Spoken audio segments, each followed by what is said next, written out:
বিদ্যুৎ চলে যাওয়ায় আমার কথাগুলো আপনাদের সাথে শেয়ার করতে না পারায় আমি আবারও আপনাদের তাহেরুদা ইউনিয়নের সর্বস্তরের জনগণ আপনাদেরকে জানাই আমার সংগ্রামী সালাম এবং শুভেচ্ছা। আজকে দোকানে বসে, রাস্তায় দাঁড়িয়ে কিংবা বাড়িতে বসে যারা আমার বক্তব্য শুনছেন, আপনাদের সবার উদ্দেশ্যে বলতে চাই, আমরা দুই আসনের মানুষ, আমরা পিছিয়ে পড়া জনগোষ্ঠী। আমরা চেয়েছিলাম আমাদের এই দুই আসনের উন্নয়ন, কিন্তু আমাদের দুই আসনের কাঙ্ক্ষিত উন্নয়ন করা হয় নাই। উন্নয়নের নামে মানুষকে প্রতারিত করা হয়েছে, মানুষের সাথে ধোঁকাবাজি করা হয়েছে। কিন্তু গণ অভ্যুত্থানের মধ্য দিয়ে আমরা নতুন বাংলাদেশ গঠনের স্বপ্ন দেখছি, যে বাংলাদেশে আমরা সবাই কথা বলার সুযোগ পাব, যে বাংলাদেশে আমাদের নাগরিক নিরাপত্তা থাকবে, যে বাংলাদেশে আমাদের চলাফেরার স্বাধীনতা থাকবে, যে বাংলাদেশে আমাদের সাম্য থাকবে, ন্যায় বিচার থাকবে, যে বাংলাদেশে নাগরিক মর্যাদা থাকবে, অধিকার থাকবে।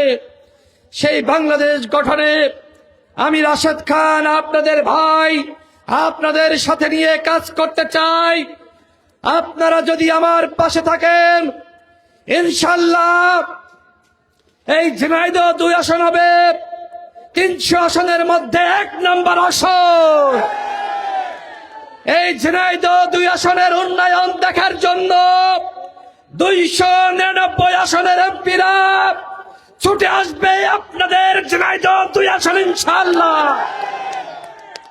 ঝিনাইদহ জেলা হবে সারা বাংলাদেশের মধ্যে 1 নম্বর জেলা ইনশাআল্লাহ। এই জন্য আমাদের সবাইকে হাতে হাত রেখে কাজ করতে হবে, কাঁধে কাঁধ রেখে কাজ করতে হবে। অন্যায়ের বিরুদ্ধে, দুর্নীতির বিরুদ্ধে, চাঁদাবাজির বিরুদ্ধে, মাস্তানির বিরুদ্ধে। গণ অভ্যুত্থান পরবর্তী সময়ে ওই আওয়ামী আমলের গুন্ডামির রাজনীতি, মাফিয়াতন্ত্রের রাজনীতি আর চলবে না।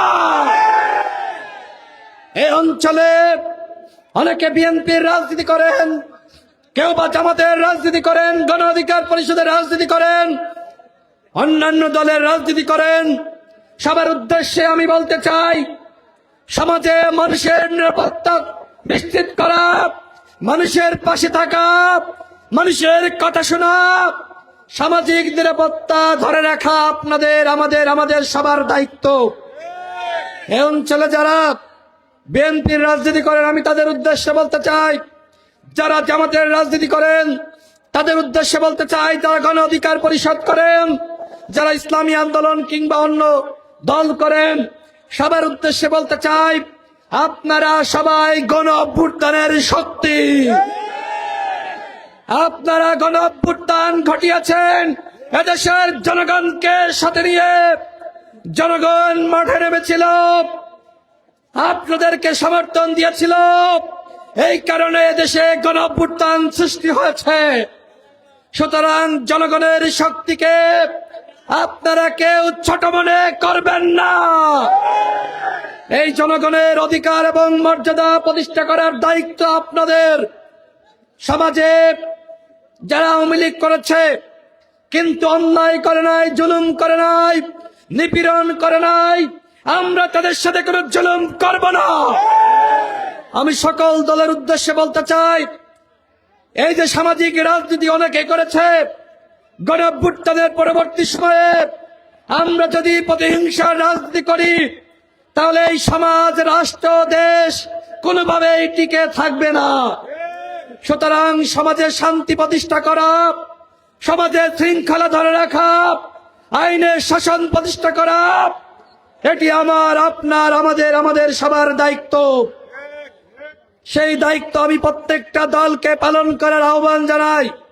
এবং সমাজে 2-1টা মানুষ থাকে না যে অন্যকে ভয় দেখায় এবং বিভিন্নভাবে ধান্দামি করে, চান্দামি করে থাকে না, এদেরকে থামিয়ে দেওয়া বিএনপির দায়িত্ব, জামাতের দায়িত্ব, গণ অধিকার পরিষদের দায়িত্ব। গণ অভ্যুত্থান পরবর্তী সময়ে সেই ফ্যাসিবাদের জামানার মতন আমরা যদি চাঁদাবাজি দেখি, লুটপাট দেখি, চুরি দেখি, নিপীড়ন দেখি, আমরা যদি অন্যায় অনিয়ম দেখি, তাহলে এই গণ অভ্যুত্থান ব্যর্থ হবে। সুতরাং এই গণ অভ্যুত্থানকে সফল করার জন্য, নতুন রাষ্ট্র বিনির্মাণ করার জন্য আপনাদের সবাইকে, ফ্যাসিবাদ বিরোধী শক্তিকে একতাবদ্ধ থাকতে হবে।